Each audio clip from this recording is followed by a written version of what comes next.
Hi అండి, welcome to Malleswari foods. ఈరోజు నేను సన్న కారపూస ఉండలు చేసి చూపిస్తున్నానండి.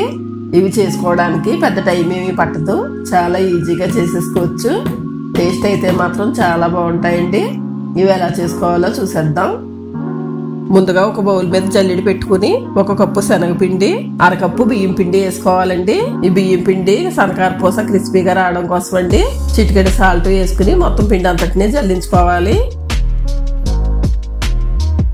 ఇలా జల్లించుకున్న తర్వాత ఒకసారి కలుపుకుని కొద్ది కొద్దిగా నీళ్ళు వేసుకుంటూ పిండి ముద్దలాగా చేసుకోవాలి. మరీ గట్టిగా కాకుండా ఇక్కడ వీడియోలో చూపించే విధంగా ఇలా కలుపుకోవాలండి. చేతికి ఇలా అంటుకునేలా ఉండాలి పిండి. ఈ పిండిని పక్కన పెట్టుకుందాం. ఇప్పుడు కారపూస వేసుకుని కొట్టడానికి ఈ చిన్న చిల్లులున్న కారపూస రేకుని వేసుకుని లోనంతా నూనె రాసుకోవాలి. పై కొట్టడానికి పైనే రాసుకోవాలి. ఇలా నూనె రాసుకోవడం వల్ల పిండి బాగా జరిగి కారపూస బాగా వస్తుందండి. ఇప్పుడు ముందుగా కలిపి పెట్టుకున్న పిండిని గొట్టంలో పెట్టుకోవాలి. నిండుగా కాకుండా కొంచెం వెలుతుగా పెట్టుకుని ఈ పై గొట్టాన్ని పైన పెట్టుకుని నూనెలోకి ప్రెస్ చేసుకోవడమేనండి.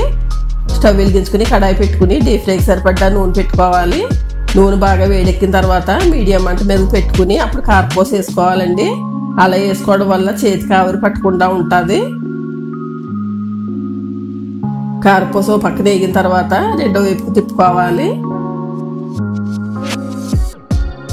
రెండు వైపులా వేగిన తర్వాత నూనె అంతా వాడేసుకోవాలండి. నూనె వాడిన తర్వాత ఒక ప్లేట్లోకి తీసుకోవాలి. కారపూస వేసుకునేటప్పుడు నూనె పైకంటా వచ్చి మంటల కింద వచ్చేస్తాయండి. అందుకని నూనెని కడాయిలోకి సగం కంటా తక్కువగా వేసుకోవాలి.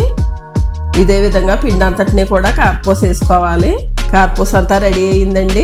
ఈ కారపూసను అంతటిని కూడా చిన్న ముక్కలుగా చేసుకోవాలి.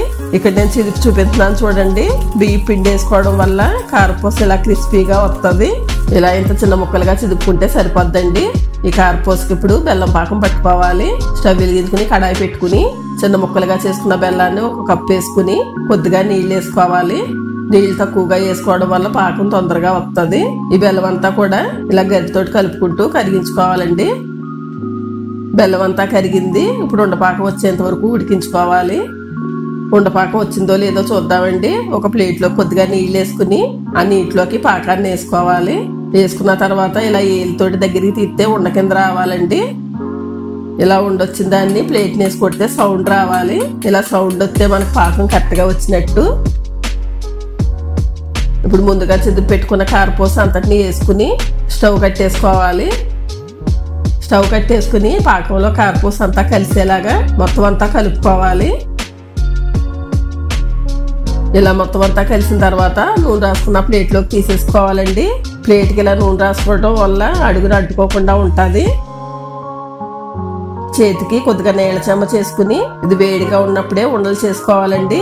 ఉండలు మీకు ఏ సైజు కావాలంటే ఆ సైజులో చేసుకోవచ్చు. ఇది చల్లారితే గట్టిపడిపోతుంది.